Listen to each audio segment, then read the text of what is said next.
I didn't have anybody in my life that pushed me into art. When I was a kid, I was not creative whatsoever. I never painted, I never drew. My first art project was like a couple months into welding school. And the first welding arc I ever struck was my first day of class. Life as an artist isn't easy. You have to be willing to overcome the fear, the anxiety, the depression. There's nobody holding you accountable but you.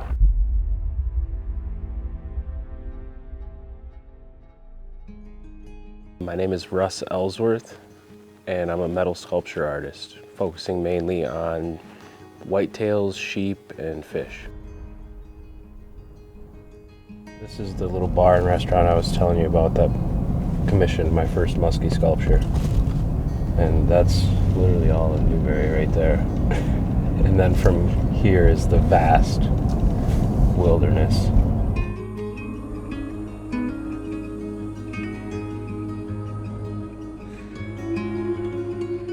I felt very lucky to grow up in the UP. There's absolutely nothing. As soon as you get outside of Newberry, it's just pure nature. Being able to go fishing, hunting, four-wheeling, snowmobiling is a level of freedom that most kids don't get today.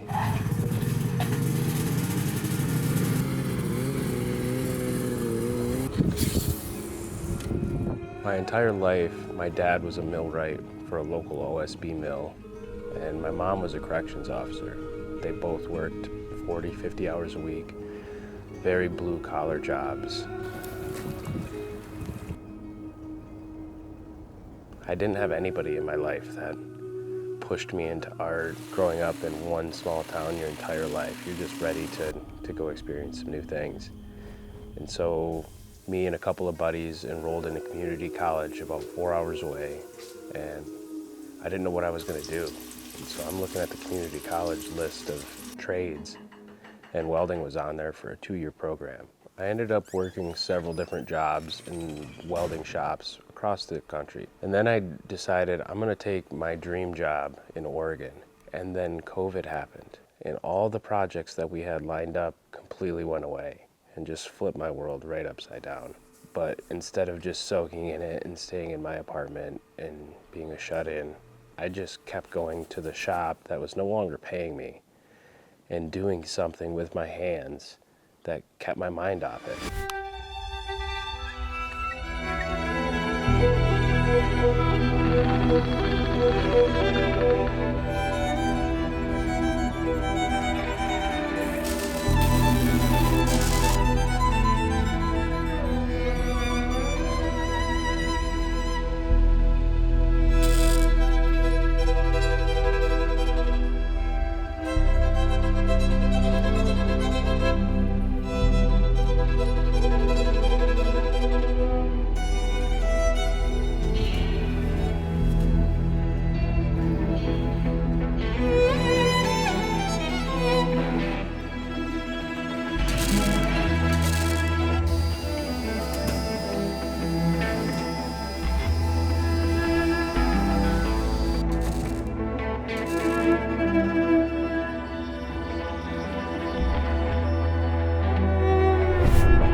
I kept building sculptures on the side for about 3 years straight. And one night I'm sitting on my phone and I'm looking for an old conversation with a friend, and I'm scrolling down through my phone, and I'm back 1.5 years in my inbox, almost all the way to the beginning of my inbox on Instagram.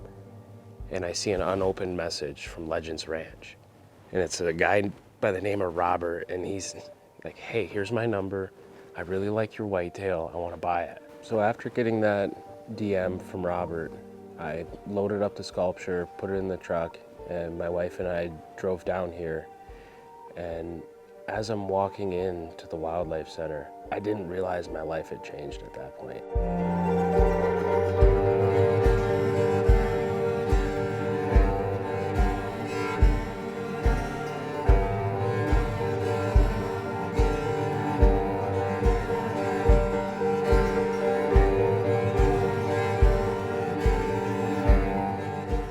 just one at first. And then a month or so later, I get a call, hey, I need another one. And got to the point where I was telling Robert, hey man, I really want to be a full-time artist. Like, I'm willing to do anything. Can you help me out? Can you help me pursue this dream? I'm willing to be broke, but enjoy what I'm doing and try my hardest to make it work.